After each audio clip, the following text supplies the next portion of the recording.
আসসালামু আলাইকুম সরলমানুষ.com এর টেক নিউজের তৃতীয় পর্বে আপনাকে স্বাগত করছি। আজকে আমরা আরও কিছু দুর্দান্ত তাজা টেক নিউজ নিয়ে আপনাদের সামনে হাজির হয়েছি। প্রথম খবর হচ্ছে আলিবাবাকে নিয়ে। আলিবাবা জ্যাকমা ঘোষণা করেছেন তাদের আলিবাবাকে 6 ভাগে ভাগ করবে। অর্থাৎ তাদের যে বৃহৎ প্রতিষ্ঠানটা রয়েছে এটার কাজের পরিধিকে আরও বাড়ানোর জন্য 6 জন সিইও নিয়োগ করা হবে এবং 6টা প্রতিষ্ঠান তারা বিভক্ত করে দেবে। প্রত্যেক প্রতিষ্ঠানে আলাদা আলাদা নাম থাকবে। তার ধারণা এতে করে এই প্রতিষ্ঠানের কার্য পরিধি আরও বৃদ্ধি পাবে। মার্কেটে ফোল্ডেবল ডিভাইস অর্থাৎ ডাবল ডিসপ্লে সিঙ্গেল ডিসপ্লে যে ফোল্ডেবল ডিভাইসগুলো রয়েছে সেগুলো কিন্তু আমরা প্রথম দিকে শুধুমাত্র স্যামসাংয়েরই দেখেছি, কিন্তু বর্তমানে অন্যান্য প্রতিষ্ঠানও কিন্তু এটা নিয়ে কাজ করছে এবং প্রায় প্রত্যেক প্রতিষ্ঠানই কিন্তু ফোল্ডেবল ডিভাইস নিয়ে মার্কেটে আসছে। সেদিক থেকে আইডিসির তথ্য মতে আগামী 2027 সালের মধ্যে 48.1 মিলিয়ন ডিভাইস আসলে তারা এই ফোল্ডেবল ডিভাইসগুলো আসলে বিক্রির লক্ষ্যমাত্রা নির্ধারণ করেছে, অর্থাৎ শিপমেন্টের নির্ধারণ করেছে। এর ফলে বলা যায় যে আগামী এই কয়েক বছরের মধ্যে প্রায় প্রত্যেকের হাতেই আসলে ফোল্ডেবল ডিভাইস লক্ষ্য করা যাবে। তো দেখা যাক পরবর্তীতে কি হয়, কারণ যদিও স্যামসাংয়ের ফোনটা খুব হাই প্রাইজের ছিল, কিন্তু আমরা দেখতে পেলাম যে টেকনো খুব কম প্রাইজের মধ্যে এই একটা ফোল্ডেবল ডিভাইস এনেছে। হয়তো বা এমনও হতে পারে আগামী আরও কয়েক বছর পরে চায়নার বিভিন্ন প্রতিষ্ঠান একদম চিপ রেটে এই ফোল্ডেবল ডিভাইসগুলো দিতে পারে। এখন চলে যাচ্ছি তার পরের টেক নিউজে। ROG Phone 7 সম্পর্কে আমরা কিন্তু অলরেডি অনেকেই শুনতে পাচ্ছি। ROG Phone 6-এর পরে 7 বিভিন্নভাবে বিভিন্ন ধরনের আপডেট নিয়ে আসলে মার্কেটে আসছে।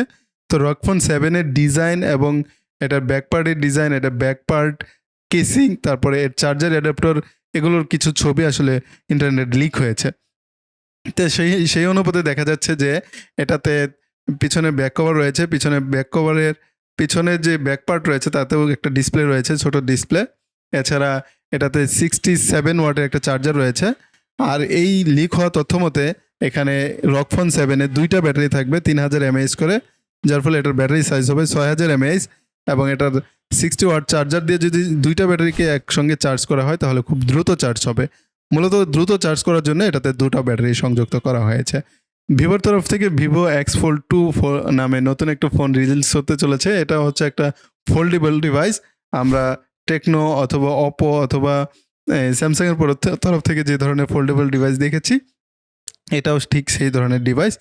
তো ভিভোর কর্তৃপক্ষ দাবি করছে এটা খুবই লাইট ওয়েট, খুবই স্লিম এবং ডিসপ্লেটাও খুব ভালো। তো দেখা যাক আসলে এটা কেমন হয়, কেমন পারফরমেন্স দিতে পারে, আসলে কাস্টমারের ফিডব্যাক আসলে এটা কেমন নিতে পারে।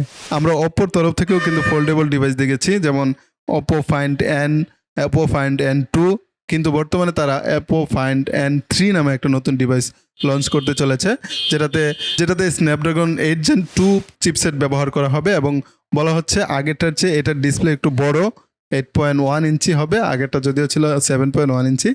আর এটাতে আরও অন্যান্য ফিচারগুলো আরও ভালো করা হয়েছে, যেমন এটার ডিসপ্লের রিফ্রেশ রেট আগের চেয়ে ভালো করা হয়েছে, এটার ডিসপ্লে রেজুলেশন অনেক ভালো করা হয়েছে আগেরটার চেয়ে। এছাড়া এটার ডিসপ্লে সাইজও বড় করা হয়েছে। তাছাড়া এটাতে সেলফি ক্যামেরা থাকবে 2টা, একটা হচ্ছে 20 মেগাপিক্সেলের সেলফি ক্যামেরা, যেটা আসলে ফোল্ড করা ডিসপ্লেতে থাকবে, আর ফুল ডিসপ্লেতে থাকবে 32 মেগাপিক্সেলের selfie camera. Main shooter camera হচ্ছে 50 মেগাপিক্সেল। এছাড়া এটাতে আরও 2টা ক্যামেরা থাকবে, একটা হচ্ছে ওয়াইড অ্যাঙ্গেল ক্যামেরা, একটা হচ্ছে টেলিফটো ক্যামেরা। টেলিফটো এবং ওয়াইড অ্যাঙ্গেল ক্যামেরা থাকবে 32 মেগাপিক্সেল করে। এছাড়া এটাতে থাকবে 4080 mAh এর ব্যাটারি। তারপরে সংবাদটাকে দুঃসংবাদ বলা যায়, কারণ লিনোভোর তরফ থেকে লিজিয়ন নামে যে গেমিং সেগমেন্টের ফোনগুলো বাজারে আমরা বিভিন্ন সময় দেখেছি, আমরা হয়তো কিছুদিন যাবৎ সেই সিরিজের ফোনগুলো আর দেখতে পাচ্ছি না, কারণ এই প্রতিষ্ঠানের কর্ণধার আসলে সম্পূর্ণ অফিসিয়ালি অ্যানাউন্সমেন্ট করে দিয়েছে যে তারা আসলে লিজিয়ন সেগমেন্টের যে গেমিং ফোনগুলো রয়েছে তারা সেগুলো আর কন্টিনিউ করছে না। অর্থাৎ এখন থেকে আর তারা এই গেমিং সেগমেন্টের ফোনগুলো নিয়ে বিজনেস করবে না।